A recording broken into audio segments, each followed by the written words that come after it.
Nous sommes très heureux de vous retrouver sur Medi 1. Soyez les bienvenus dans l'invité de la rédaction. L'éducation financière est considérée comme un outil permettant de développer la connaissance financière. Elle constitue un moyen d'améliorer les compétences par le biais d'informations, d'une instruction et de données impartiales. Quels sont les enjeux d'une éducation financière en Afrique? On en parle dans cet entretien. Nous recevons Gilles Paquet. Bienvenue sur le plateau de Medi 1. Merci bien, monsieur. Vous êtes consultant formateur marketing, auteur de Comprendre les bases de la gestion financière. On le disait hors antenne, il y a des personnes qui se spécialisent en économie, qui ont fait des études, hautes études à Harvard, HEC Paris, sciences économiques de gestion. Sont-elles les mieux placées pour comprendre les bases d'une gestion financière? Merci déjà pour l'opportunité que nous avons de débat de ce qui concerne l'éducation financière. Pour répondre à cette question, tout le monde peut parler d'éducation financière. Penser avoir fait économie ou les sciences nous donne le droit de mieux comprendre l'éducation financière est une erreur. Toute personne qui a un salaire, qui a un revenu, a déjà les prérequis pour comprendre tout ce qui est lié à l'éducation financière. Alors, si simplement, quand on parle d'éducation financière, qu'est-ce qu'on met dedans? Dans l'éducation financière, on va être plus simple, c'est comment gérer ses entrées d'argent et ses sorties d'argent, comment les organiser. Quelqu'un pourrait demander, mais qui m'apprendra à gérer mes propres sorties d'argent, si ce n'est moi? Bon, entendre quelqu'un le dire, ça nous donnerait d'avoir l'impression que cette personne, l'argent qu'elle a, elle arrive à bien s'organiser. Mais je vous assure que si cette personne passe 10 minutes, 15 minutes, 20 minutes avec moi, elle va se rendre compte que cet argent qu'elle a, elle peut faire encore de bien meilleures choses avec. Souvent, on se dit qu'on a suffisamment d'argent et on peut faire beaucoup de choses, ou on peut faire très peu de choses. Quitte à se retrouver avec quelqu'un qui a compris la psychologie derrière l'argent, qui peut nous aider à aller plus vite. Et c'est en cela que l'éducation financière est capitale, j'ai même envie de dire primordiale, pour toute personne qui a un revenu, même celui qui n'a pas un revenu. Est-ce que le surendettement personnel et individuel est une conséquence d'une mauvaise gestion, une conséquence d'un manque d'éducation financière? Ma réponse va être à deux volets, parce que moi j'appelle l'endettement blanc et l'endettement noir, parce que je suis partisan du fait qu'il y a l'endettement qui permet de s'enrichir. Donc l'endettement qui permet de s'enrichir, je ne dirais pas que c'est mauvais. Donc cet endettement se fait dans un ensemble de règles.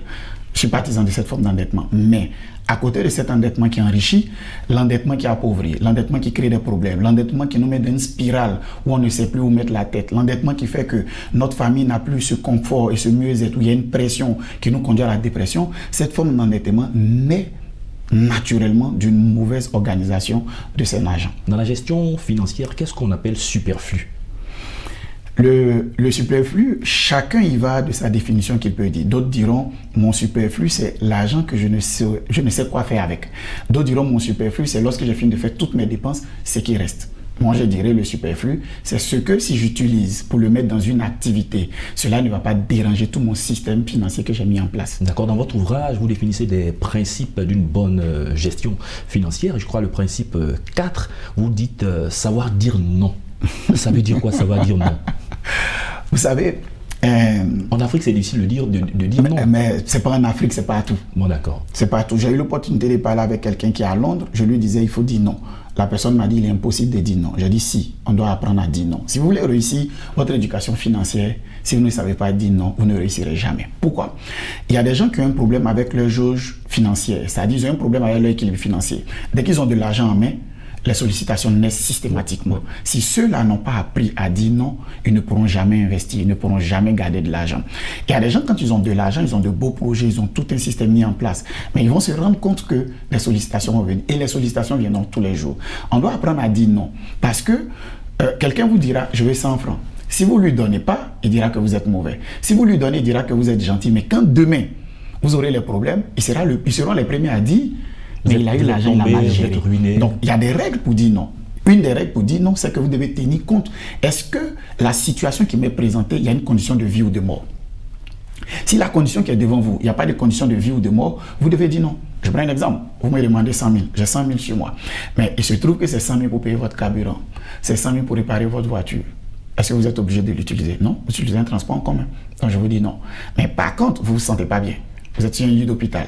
Il y a la mort qui est engagée. Je vais dire une question de vie qui est engagée. Mais je ne réfléchirai pas. Je vous donnerai les 100 000. Déjà pour avoir bonne conscience. Déjà pour préserver une vie humaine. Mais quand ce n'est pas dans ces conditions, on doit dire non. Même à ses parents. Récemment, le SMIC a été augmenté en Côte d'Ivoire, on est monté de 60 à 75 000 francs.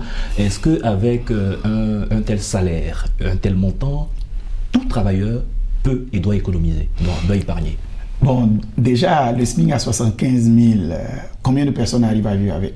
Nous avons mené une étude entre les années 2014 et 2015 et nous avons réalisé que l'Ivoirien moyen doit vivre avec minimum 300 000.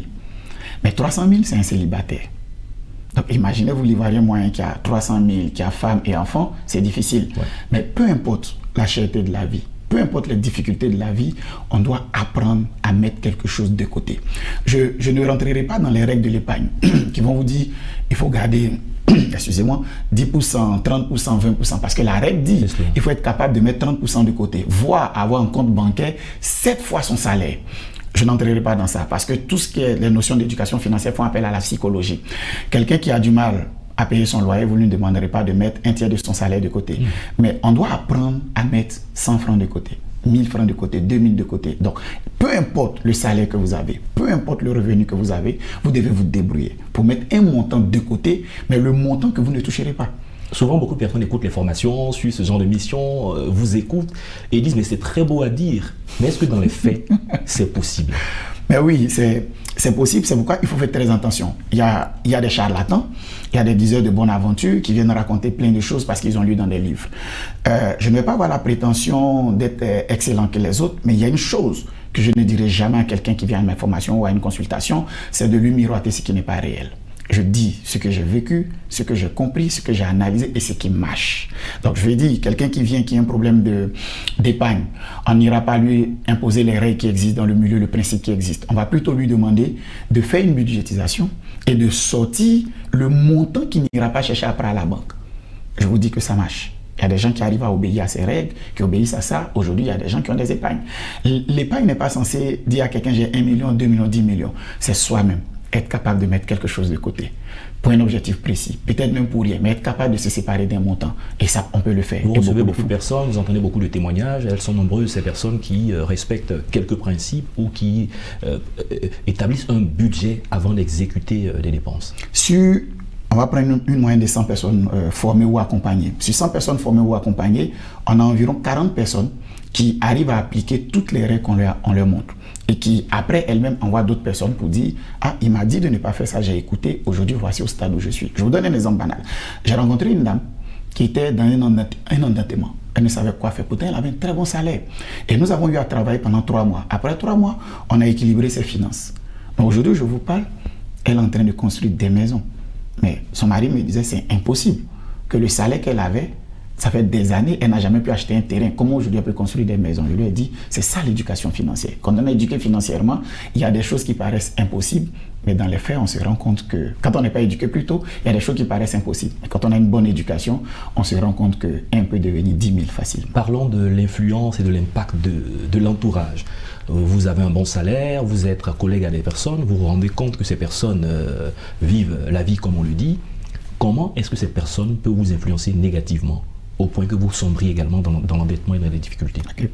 Dans le livre qu'on a écrit, il y a un des principes où on dit, vous n'êtes pas en compétition avec personne. Et l'humain doit le comprendre, l'Ivoirien doit le comprendre, tous les salariés doivent le comprendre. Nous sommes en compétition avec personne. Vous êtes libre d'acheter la voiture que vous voulez, la veste que vous voulez, la tenue que vous voulez, de boire même ce que vous voulez. Je ne suis pas obligé de mettre ma vie à ce niveau. Chacun doit vivre sa vie en tenant compte de ses objectifs. Dans 5 ans, je vais être où? Dans 10 ans, je vais être où? Dans 20 ans, je vais être où? Ceux qui n'ont pas d'objectif de vie, ceux qui n'ont pas de plan pour leurs finances, ceux qui n'ont pas de vision pour leur lendemain, c'est ces personnes-là qui se laissent influencer par tout ce que nous vivons. Écoutez, nous sommes dans un monde de consommation. La télé nous pousse à dépenser. L'environnement nous pousse à surconsommer. Donc, si on veut se laisser influencer par tout ce qui nous entoure, on va finalement dépenser même ce qu'on n'a pas. Est-ce que la vie chère et la cherté de la vie n'est pas la base aussi de beaucoup de problèmes? Ne casse pas certaines prévisions. Ou malgré la vie chère, on peut appliquer les principes. Mais bien sûr, la vie est chère pour ceux qui n'ont pas appris à gérer ce qu'ils ont. Comme on le disait, on peut épargner peu importe la situation qui est. Imaginez que vous avez appris à vivre avec 80% de votre revenu. Quand la vie augmente, les 20% que vous n'avez pas appris à toucher peuvent venir compenser le gap qui est créé. Et aussi, il faut qu'on comprenne que dans l'éducation financière, ce n'est pas que la bonne gestion de son revenu, mais c'est la création de richesses pour venir supporter le trop-plein des dépenses qui peuvent se présenter à nous. Donc, par exemple, vous avez un salaire de 300 000, vous aurez forcément des problèmes de 400 000. C'est une loi naturelle. Les dépenses augmentent plus vite que le revenu. Donc, quand vous apprenez à dompter ces dépenses qui augmentent, il faut créer aussi de la richesse. Donc, l'éducation financière, ce n'est pas que savoir garder ce qu'on a, savoir bien gérer ce qu'on a, c'est de créer aussi des revenus supplémentaires. Une seule émission ne saurait nous permettre d'aborder tous les points concernant la bonne gestion des finances. Gilles Paquet, merci d'être passé sur notre plateau. C'est moi qui vous remercie. Vous êtes consultant formateur en marketing, auteur de Comprendre les bases de la gestion financière. C'est la fin de cette émission. Merci à tous de l'avoir suivi. Bonne suite de nos programmes sur Média 1.